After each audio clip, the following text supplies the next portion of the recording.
Well, good afternoon. Can everybody hear me? Just give me a thumbs up. Excellent. My name is Adam Moscow. I'm a member of the Limmud Connections team based in Canada, actually, Ottawa, Canada, and I'll be moderating this session today with Yiscah Smith. It's incredible to be joined today by more than 1,000 people for this first ever Limmud eFestival.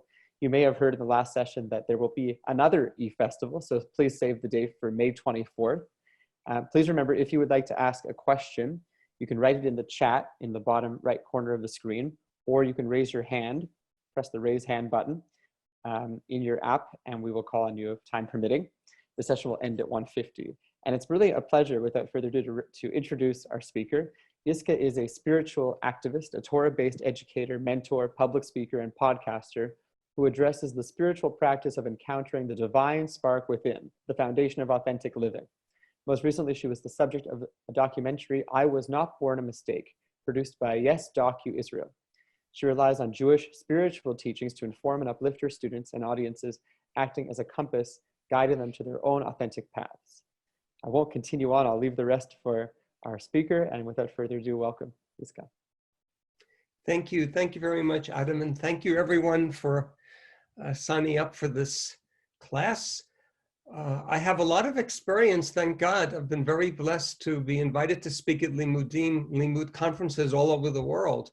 This is the first time, though, I feel the whole world has come to me into my study here in Yerushalayim. So it's quite exciting. And I'm officially in the capacity representing Pardes, Institute of Jewish Studies, where I teach and provide spiritual Torah. What I would like to share with you here in Israel this evening, on the East Coast in the United States this afternoon, on the West Coast this morning, is an entry from the Piascezner Rebbe.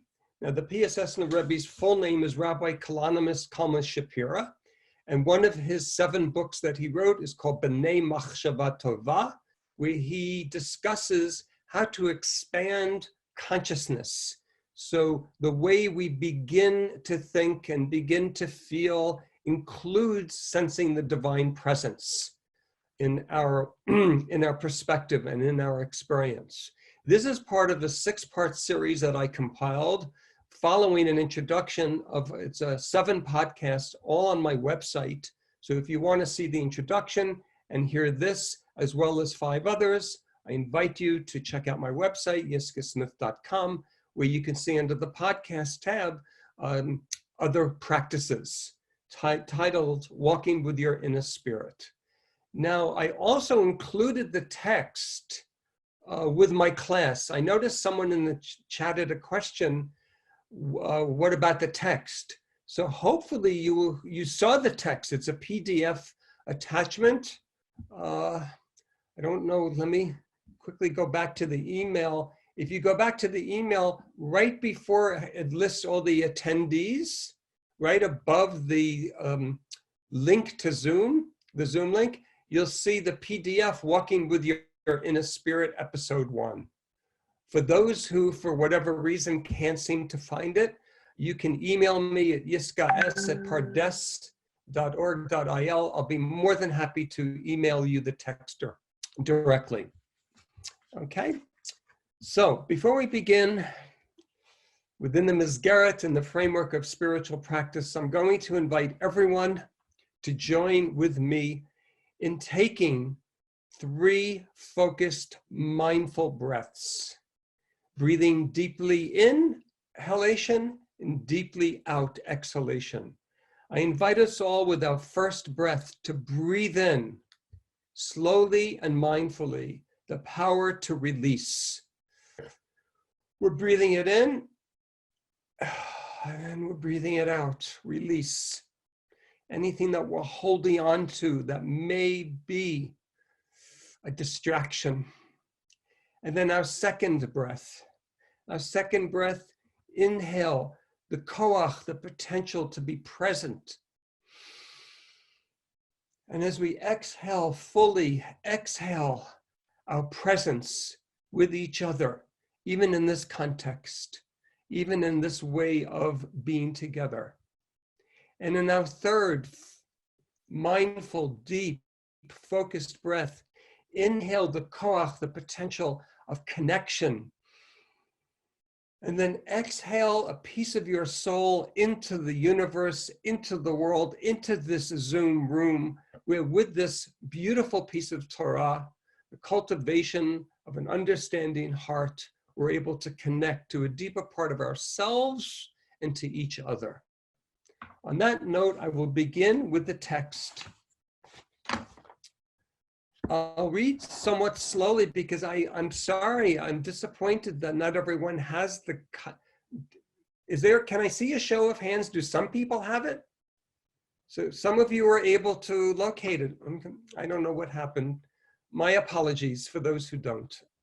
Okay, so this is the first of the 6 episodes, and it's bringing thought and feeling into partnership and harmony, birthing an understanding heart. For many, the term understanding heart, in Hebrew, lev mevin, conveys, chavra, an impossible reality, a contradiction, and even nonsense. How can a heart understand? Isn't the domain of understanding and reason found in the mind? Actually, what may be a surprise to many, the Jewish tradition, long before the Piascezner Rebbe, who perished in the Holocaust in 1943, so he's more contemporary, but the Jewish tradition introduced this phenomenon within our very biblical and Talmudic texts. So I'd like to begin with a translated piece that talks about Shlomo HaMelech, King Solomon. After King Solomon assumes the leadership over the nation of Israel, he inherited the crown from his father, King David. We read in 1 Kings 3:5, Hashem appeared to Solomon in a dream at night, and God said, request what I should give you. The Hebrew, I'll read to you, Nir'eh Adonai el Shlomo b'chalom halayla, v'yomer Elohim sha'al ma'atem lach. One wish. What is it you want as the new king of Israel? Many err by assuming that King Solomon, being referred to as the wisest of all men, must have asked for wisdom, for chokhmah. In fact, he did not. Perhaps he already possessed enough wisdom to request something much more important. A few verses later, in verse 9, this is what King Solomon answers God. May you grant your servant an understanding heart, a lev shomea, to judge your people, to distinguish between good and evil.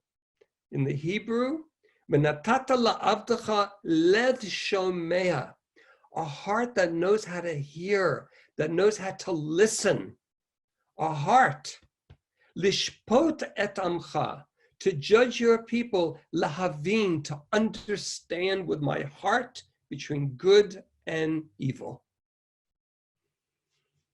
King Solomon intuited that he could only fulfill his divinely granted mission as the anointed king, with God's presence intact and revealed, if he were able to hear God's people with his heart, understand them with his heart, and judge them with his heart.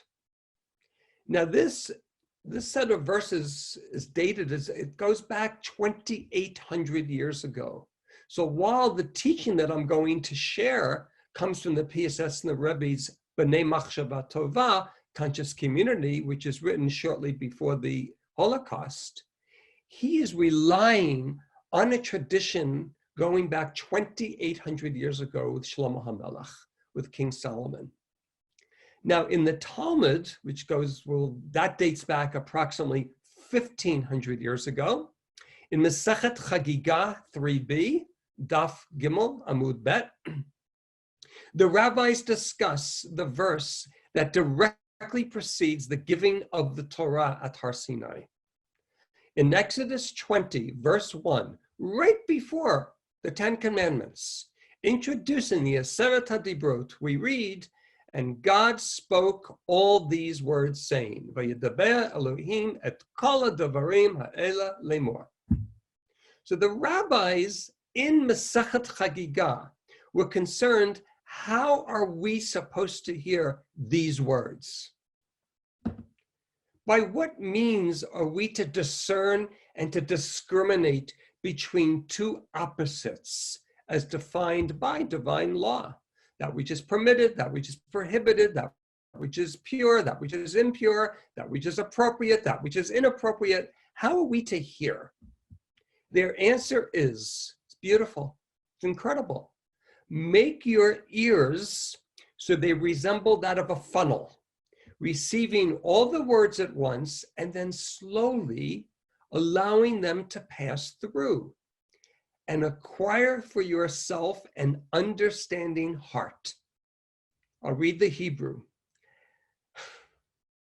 Afarkeset is a funnel, also in modern Hebrew. Afarkeset is the outer ear. So that's how you're supposed to hear. In other words, be very open. Ukanalacha lev mevin. However, acquire for yourself a lev mevin, lishmoa. So you can then funnel, you can discern, you can receive all these words with your heart. So we understand from these two sources the high value that Jewish tradition places on bringing understanding, which we usually consider that to be a cerebral activity. However, Jewish tradition believes there's a way to bring it into the heart. So we begin to feel in a way that involves thinking, and we begin to think in a way that involves feeling. Now, before I continue and begin the actual teaching from the Piascezner, are there any questions so far that I may address? I see there's a lot here in the chat. All right, it has a lot to do with, okay, I can't do a screen share, it's too late. All right, I hope you can all retrieve it from, yeah. Oh, someone posted the link, thank you, great, thank you. Okay, are there any questions about the teaching from Shlomo HaMelech in the Book of Kings, or the teaching from Masechet Chagigah? Okay, I'll move on then. So now, from this perspective, I would like to share the Piascezner's teaching on cultivating the practice. Remember, the Chazal said, well, King Shlomo HaMelech, this is what he asked for. The Chazal said, acquire it. In modern spiritual text, in contemplative practice, we use the word cultivation. So the Piascezner teaches us how to cultivate the practice of manifesting a lev mevin, whereby thoughts and feelings integrate into a harmonious blend. This is part of developing what he refers to as a machshava tova, as a higher consciousness. Not to be the word tova, not to be misunderstood as something that's good. Rather, what's good about this consciousness is that it's higher because it incorporates both a way of thinking and a way of feeling in partnership. And that is the meeting place where we can encounter the divine within. So turning to page 2, the Rebbe, the Piascezner Rebbe, teaches the following. We are missing 2 ingredients, both of which we desperately need. One, our mindfulness and meditative awareness needs to be broadened and improved. In Hebrew, you see hitrachavut v'shichlul hamachshava. We need to what we call today an expansive consciousness. And at the same time, we need to experience inspirational awakenings and emotional openness of the heart. Hit-orut v'hitrakshut, he writes in Hebrew. And in reality, the lev mevin is both. The lev mevin is an expanded way of thinking beyond the finite 2 and 2 equals 4, and an open-hearted way of feeling, where one is not afraid. Even if one is afraid, one possesses the courage to explore with heart. When one prays, for example, he says, when one prays during a time of suffering or great distress, I feel comfortable to say that I think for many of us today, right now, this is not just something of an academic interest. Many of us, if we're not ourselves personally suffering, we are aware that there are a lot of people suffering.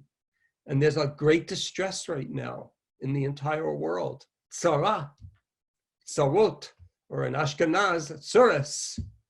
One does not lack any imagery or concentration. Demyon umachshava. Ledamyan is to visualize, to image. One doesn't have to do that. When one is in a lot of pain, where do we see the source for that? Can anyone suggest where we see that in the actual Chumash? When the Jewish people, we weren't called the Jews at that point. We were called, I'll give you a hint, we were called the Hebrews. There was a point in our history when we were immersed in such pain, all we could do in such a focused, mindful way was cry out to God.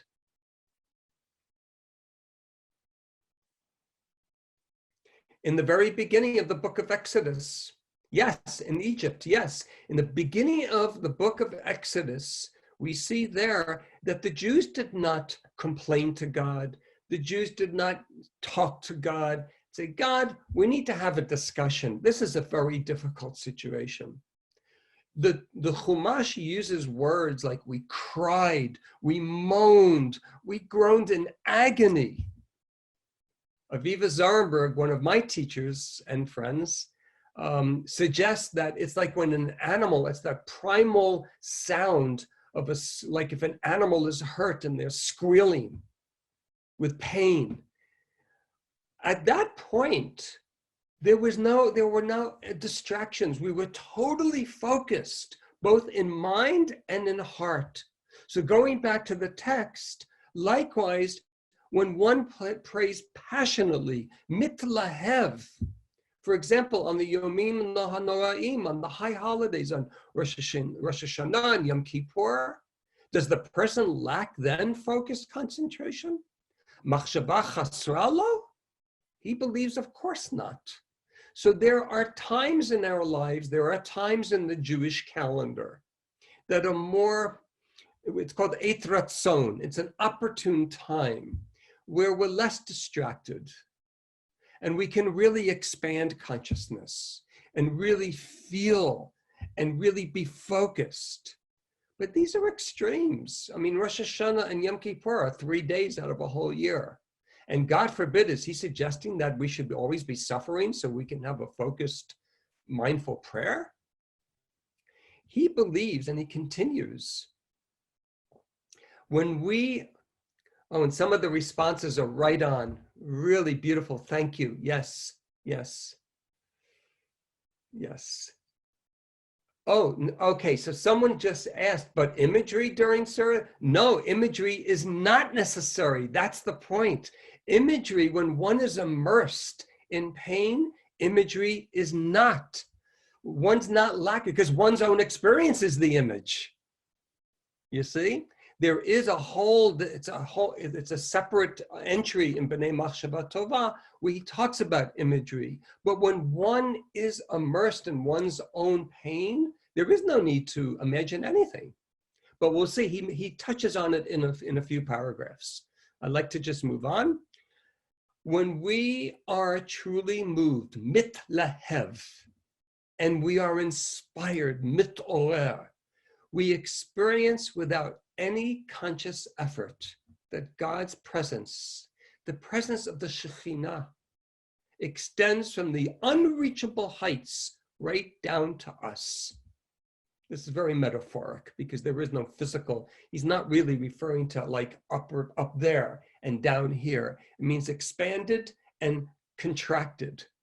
In our own way, in this elevated emotional state, we understand and feel how exquisite is this very moment. That's when we can say the pasuk in Divrei Hayamim, in Chronicles 1, 29:11, Divrei Hayamim bet chavtet yud aleph. To you, God is the greatness and the might. L'cha Hashem ha'gedulah v'ha'gevurah. We sense the powerful glory. We are addressing the God whose image is reflected all around us. These are not just merely repeating words off of a page, as holy as they may be. We're not praising some king that's distant and hidden from us. It's an immanent, visceral, personal experience of the divine. The prayers just flow naturally. Oh, my Father, Av HaRachaman, Ribbono Shel Olam, Av HaRachaman, help me please with this problem, with this situation. The words just flow out. We don't need a siddur even. However, it is difficult to remain in this state of passionate closeness, this hitlahavut, and hold on to this state of awareness, this machshavazu, for two reasons. We really can't live like this. We can't live like this 24/7. First, he says, other feelings creep in. Stress and sadness crop up, which is quite different from suffering and distress. I want to talk about that for a moment because he refers to that as katnut hitlahavut. Stress and sadness, what that does to an openness of the heart is to close the heart. There's a contraction. So here we're open either with our grief, like God forbid when someone is sitting shiva and they're in a state of grief, or one is in a lot of pain, or one is praying with a lot of joy, a lot of passion. That's what we call petichat halev. However, when one is stressed out, when one is sad, that's more of a flat feeling, and the heart begins to contract. There's a katnut rather than a hitgadlut. He used the expression before, hitrachavut. What happens when this new mood takes over, we feel ourselves closing down. Secondly, the second problem is, and this happens to all of us, or at least it happens to me, or it used to happen to me. It still does from time to time, and it's part of, it comes with the territory of having a mind that likes to understand everything. The habitual mind returns looking to analyze the experience with physical descriptions and explanations. Have you ever had an experience, Chevra? I'll ask all of you. Have you ever had an experience, it could be Shabbat table, where you're singing with friends and family, could be when you're on an outing, you're in nature, you're at the beach, you're in the jungle, you're on a safari, you're in the mountains, or you're singing a song, you're in the middle of something and you feel like you become lost in it. You become part of something bigger and greater than your own sense of limited time and place.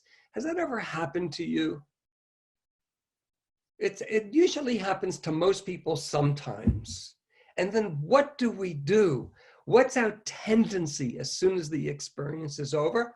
I have to figure this out. What just happened? I need to understand what just went on. And what he says, what the Piascezner believes is, this is the habitual mind. This is how we think. We gravitate. We're on a quest. We yearn to understand, but what we just experienced is beyond limited time and place. He believes, he continues, however, this lower consciousness cannot contain the higher dimensions of this experiential thought. It is impossible to try to decipher this experience in one's everyday, this physical, worldly, olam gufani, typical state of mind. It's a very important point. He doesn't, by the way, he doesn't judge. He doesn't say it's wrong or it's bad. He believes this is what we'll do. And that's when we end the moment. We end it because what we're doing, we're taking that higher consciousness and now we're using the lower consciousness to analyze it, like it's under a microscope. Yes, I just want to read one of the sometimes intellectual can be about control. Oh, Mark B writes, Mark, this is exquisite. Sometimes intellectual curiosity can be about controlling the experience rather than living it. Letting go is hard. This is exactly what he's talking about. Can this be compared to how, and Adina with Limmud Atlanta, hi Adina, can this be compared to how even Moshe had to turn away from God and could not see God directly because seeing God's face would blind him? I'm not sure. I'm not sure that's what the Piascezner means. I sense that Moshe was concerned, or God was concerned for Moshe, that he would be so in the experience that his soul might have left the body. That he would have become part of something so much bigger that he actually would have left. That's just on regel achat. That's on my 1 foot answer. And even of the middle of it, I say, how can I keep this, which breaks the spell? Yes, Justin, exactly. Exactly. Wanting to keep it is a kind of control. Bidiyuk. So let's go further. Oh, this is wonderful. The emotional awakening and the impassioned state, the hitrakshut and hitlahavut that any Jew experiences, actually any person, he writes Jew, by extension, I'll suggest any person experiences, reveals the person's soul, the nefesh, independent of the body. Therefore, why toil in vain trying to understand a spiritual experience by using thought limited to the physical world? Because the soul, the neshama, is the nishmat Hashem, is the nishima, is the breath, the very breath of God that was put into Adam and Chava, and ever since then into all of us. Every time we inhale, we're receiving breath, nishima, which is our neshama. And that's not finite, that's infinite. So how can a finite mind ascertain, comprehend, control something that's infinite? It's impossible. So pure mindfulness, machshavat tohara, depends on inspiration and fiery enthusiasm, behitlarut vehitlahavut. And the enthusiasm depends on pure mindfulness. This is where he brings the two together. A way of thinking and a way of feeling in an expanded in both spheres of consciousness come together. This is the Lev Mevin. Their existence is one of mutual interdependence. By the way, he really was pushing back on accepted Hellenistic Western academia. Even pushed back a lot on Freud, where the seichel is over here, the lev is over here, and they're oceans apart. And they're always in conflict with each other. And here he's saying, yes, they're in conflict with each other on the lower level. But when we cultivate the higher level, they come together. That is the higher level, where they come together in partnership. It's a shiluv, we say in Hebrew. So their existence is one of mutual interdependence. Once we are able to soften our hearts and feel emotional stirrings, we already begin to think more clearly and with enhanced focus. Have you ever noticed when you're really passionate about what you're learning, you begin to think more clearly and with more focus?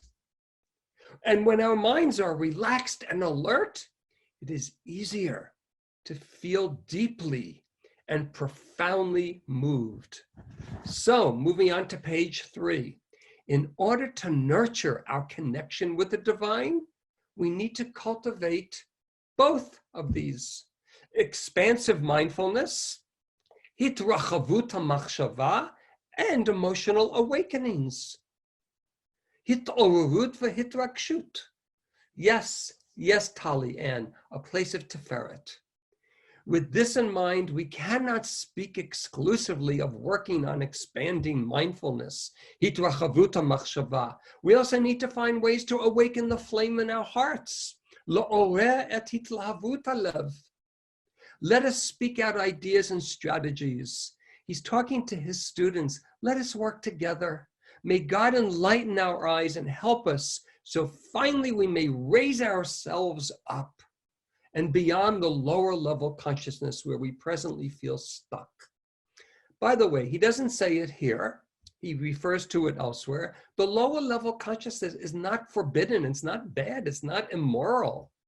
That's the part of our ego that causes us, that gives, that it's the urge to survive. It's all the needs to survive. It's when I have to think about me because I'm hungry. What am I going to eat right now? That's okay. However, there's another dimension, and that's what he's addressing. Let's start right where we are now and rise up from there. Let us begin with the emotional awakening, for example, of excitement, regardless of how mundane the situation that gives rise to the excitement may be. So think of what excites you. You bought a new piece of furniture for your home. You just received a job promotion. You found a new romantic partner and it looks like it's going well. You're moving to a new place. You're making aliyah to Yerushalayim. So there are lots of in this world, areas of life that we can get excited about. He suggests start from there. Start from where you are. Each feeling of enthusiasm, motivation, and excitement is a mafteach, chavra, a mafteach to the soul. He mafteach lenefesh. The soul speaks to us through emotions.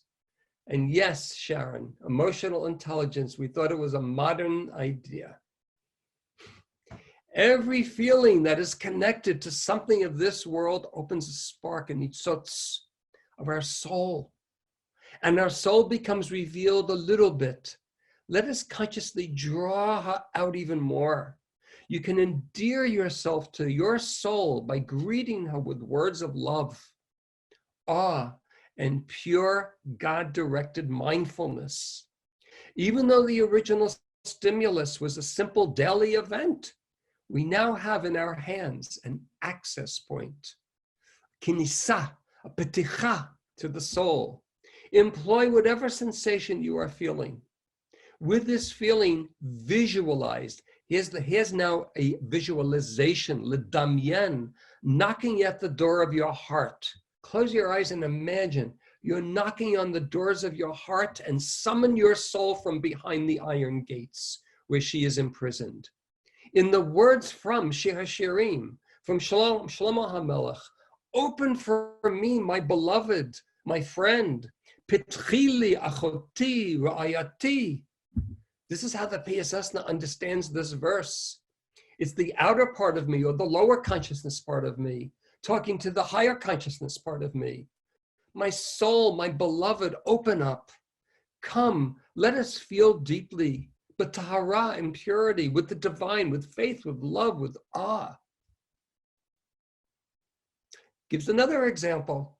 As another example, we all have worries about something in our own life, or about someone who is deeply important to us. And again, he wrote this before the Shoah in Warsaw, and it was after World War I. Life was not so pleasant then either. I once read that if it weren't for the horrendous horrors of World War II, we would remember how terrible World War I was. So here he's living in Poland, in Warsaw, which is the capital, the hub of Eastern European Jewry. And this was after World War I, before World War II.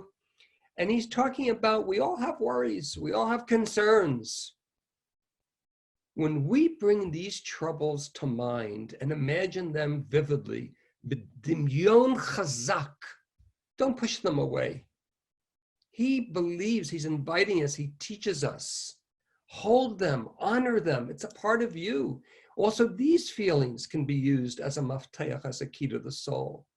As though they stand before our eyes. Imagine the feeling, give it a color, give it a sound, give it a force of nature. Our hearts soften with emotion. Mitrachechu mitragesh. In Hebrew, the word rakut, softness, so important. And inside, we may even weep. And he suggests, bring these thoughts up deliberately. Tzayeh otan. And when your heart is aroused, titorer, and broken, Shavaron lev, consider, why did I do this? Why did I visualize a piece of me that's going to bring such sadness? Why should I mindfully bring up thoughts that break my heart and cause me to weep? He understands why we would push back on him. And this is his answer. However, by employing these feelings, you may come to realize, isn't God before me? And so I will cry to you, God, who hears the sound of the weeping. See, what he has showed us is whether it's a feeling of joy, of wonder, of happiness, of gratitude, or whether it's a feeling of pain or heartbrokenness, they're both sets of these feelings equally are matachot, are keys to the soul, to the same soul. We may have different, we do, experience the whole gamut of the human experience of the range of emotions, but every single hagasha, every single feeling is the key to the same soul, chavra. Mindfully visualize, ledamyen b'machshava. It's reversed, and I'm sorry, I apologize for the way it came out in the print. It should be ledamyen b'machshava. Visualize with your thought that now you have ascended and you're really standing before God. However you imagine that to be, that closeness. I'm feeling close to that deeper part of me, not the God out there, not the theology or the belief or the philosophy, the peace of God inside of me, my own inner soul. This is where you have been given the opportunity to pray and plead from your heart. Then you will experience meaningful prayer as a result of this visualization.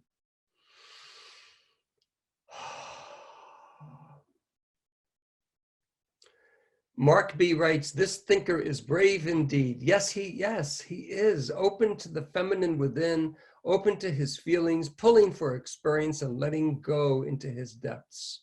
So exquisite, thank you. So he concludes by saying the following: the cultivation of the understanding heart, the lev mevin, now becomes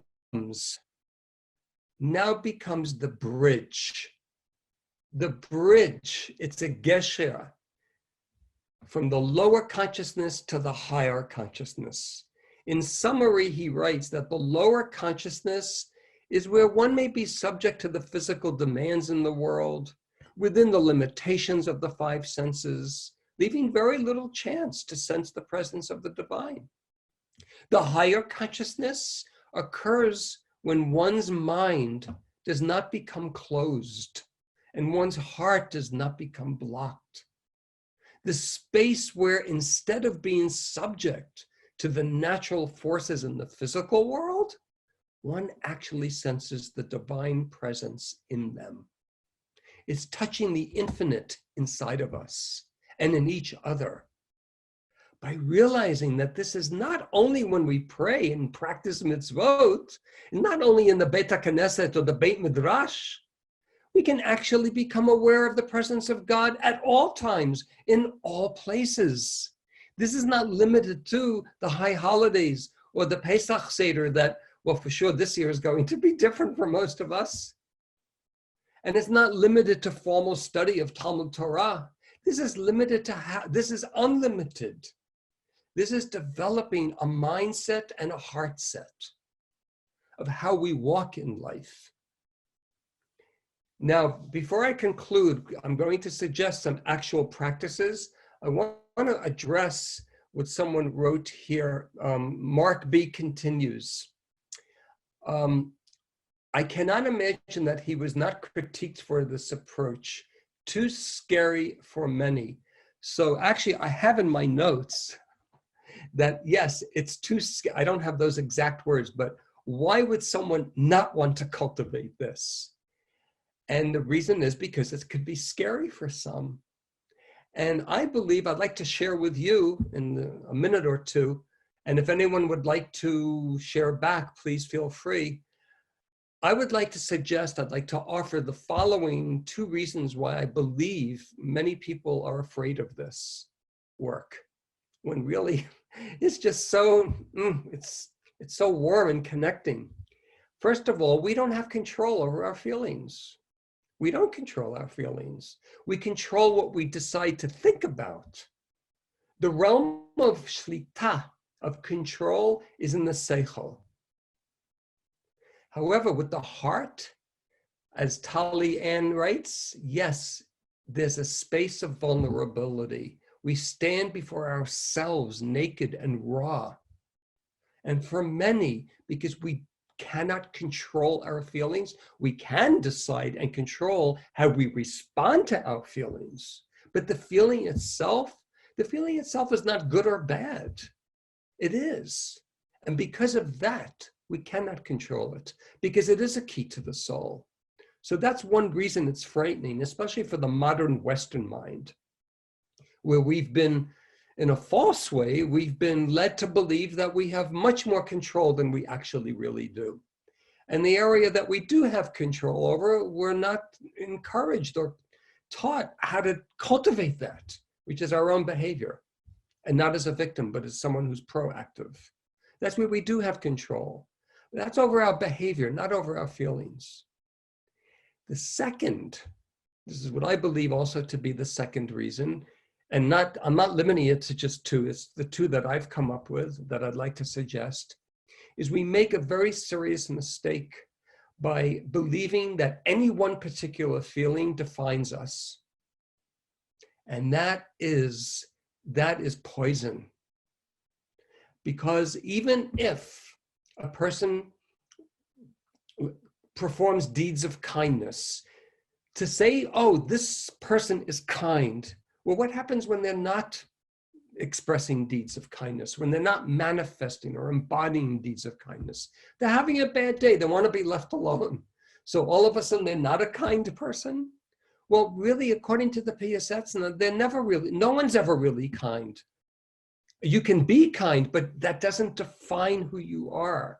Just the way if a person has a bad day and they're angry and they exhibit a behavior, they're yelling at someone, and afterwards they even may regret it, but at that moment in anger, they're frustrated. So is the person an angry person 24/7? No. So we make the mistake of pushing away all these bad feelings, the negative feelings, the midot ra'ot, that we don't want to ever believe any one of us are capable of feeling. And we all want to cultivate all these wonderful good feelings so we can use those to define who we are. But who we are is a soul in essence. And the soul can contain all of the feelings. So if anyone, before I conclude, I have about 7 more minutes, I want to suggest 3 practices. But let's see, there's Rabbi Lowenthal. I find Shabbat to be very powerful boundary to wall off the world of problems and things that are flawed. Just a world of experiencing emotion, sensory pleasure, focusing on what is already perfect. Oh, that's beautiful. You know, yeah. Wow. You know, someone once taught to me, one of my teachers, that Shabbat compared to the rest of the week is like ballroom dancing. You know, in ballroom dancing, someone is always leading and someone is always following. So God allows us 6 days of the week to lead. It's called building the Mishkan.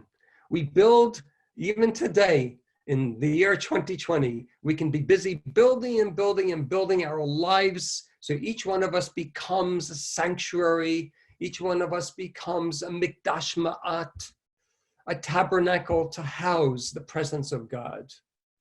And God gives us all the chances, the opportunities, the materials, a mind, a heart to build and to create and to be doing all of this. Be very busy doing and creating. That's when we're leading. And God says, okay, come Shabbat, now it's my turn to lead. I've been following for 6 days. So now you're going to follow me. You've been center stage for 6 days. Now it's time for me to be center stage. And what I want you to do is just gaze at all your work that has allowed me to be more present in your life on Shabbat. And actually what Rabbi Lowenthal so exquisitely, beautifully, such richness of feeling and mind, what you said, Rabbi Lowenthal, is, I believe this in different words.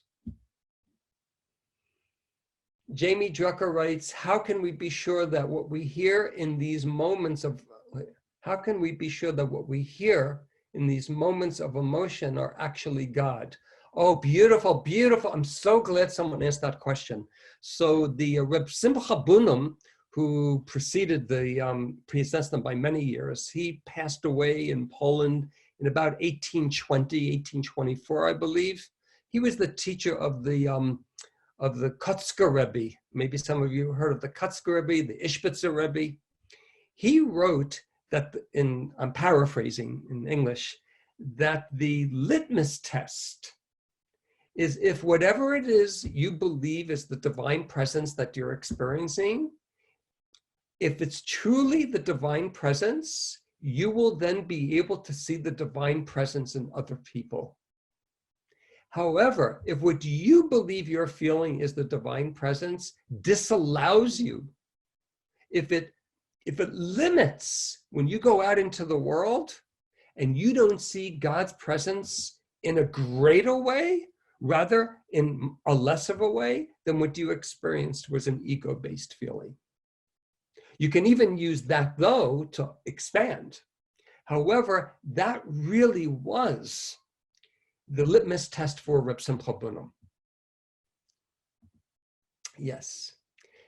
So Justin writes, Jamie, I think this is where control is good. If I own my own feelings, I can use them as a way to knock on the iron gate. There's a sense of ownership, yes. Okay, I have 3 more minutes. I want to make sure to conclude when I'm supposed to. So yes, beautiful. This chat room has just been incredible. In conclusion, I though would like to suggest lama'aseh, as we say, tachlis, the following spiritual practices in cultivating an understanding heart. The first is in the privacy of your home. And we have a lot of that now. We have a lot of privacy in our homes. Sit in a comfortable position and just spend a few minutes settling into your breath with deeply focused, full inhalations and exhalations. It always begins with breath, as we began this session with breath. As you feel increasingly immersed in your breath, hold on to the very first thought that you become aware of. Without judging it, explore it in its breadth and depth. Understand it, engage with it. As you do this, become aware of any feelings this thought awakens within you. Again, without judging the feeling, simply settle into the feeling. As you settle into the feeling, return to the thought. As you settle into the thought, return to the feeling. The goal of this practice is to sense a connection, a flow, an alignment between thought and feeling. The harmony that this may create is where experiencing the divine occurs. That's my first suggestion as a suggested practice. Now, the second practice, when all of this is over, meaning this virus and this self-containment in one's privacy of one's home, remember there was something called the Beit HaKnesset or Beit Midrash that we used to go and congregate and be with our community? Well, when we can go back to that, Bimheira B'Yameinu, quickly in our days, when we can return to our Beit HaKnesset and our Beit Midrash, or any other designated space for communal, spiritual, and or religious practice. I mean, here in Israel, there's a Shabbat, Kabbalat Shabbat on the beach in Tel Aviv. Wherever you go to be with your community for spiritual, religious practice, it could be in the forest, arrive a bit earlier than usual. I know that's hard for Jews to do, but I'm going to suggest do it. So if the services are called for, let's say, 7 o'clock, maybe you arrive 10 to 7. Use this designated alone time, even though you're in the place of communal sharing. Arrive a little bit earlier and use that time to repeat the above practice, practice number 1, when you're alone in your home. What that does, it creates a foundation, a mizgeret, a framework within which then you can experience communal prayer, communal spiritual practice, communal religious practice in a higher way, in a more fulfilled, in a more expanded way, because you're already doing your own inner preparatory work. It's like a hachana in Hebrew. And then 3, wherever you can feel relaxed and focused, not at home alone, not in the Beit Midrash, Beit HaKnesset, or space of communal prayer, dedicate some time to practice one of the examples discussed in the teaching. Be aware as much as you can what you are thinking and what you are feeling. It could be on a bus. It could be when you're shopping. It could be when you're going for a walk. Begin, and in conclusion, begin to think in a way that intentionally awakens feelings and allow yourself to feel in a way that causes you to reflect and to ponder. The space where thought and feeling meet invites the Shekhinah, the divine presence, to become revealed. And on that note, I'll read the last question. What if your first thought is something mundane, like realizing you forgot to put the clothes in the dryer? In light of what we just learned, I feel comfortable in responding, then that's what you're thinking. Then that's what you're feeling. You can then move to another thought. Honor, though, honor. This is a word we need to reclaim. Honor. Bringing honor to our own inner being. Okay, Chavra, I know I'm supposed to log out now, so I wish you all an incredible, incredible Pesach. May it be Chag Pesach Kasher v'Sameach. May you experience a true, deep, inner sense of creating and cultivating this love Mevin, which will help you leave your own space of limitedness of your own Mitzrayim. Thank you very much. Kol Tuv, all the best. Thank you.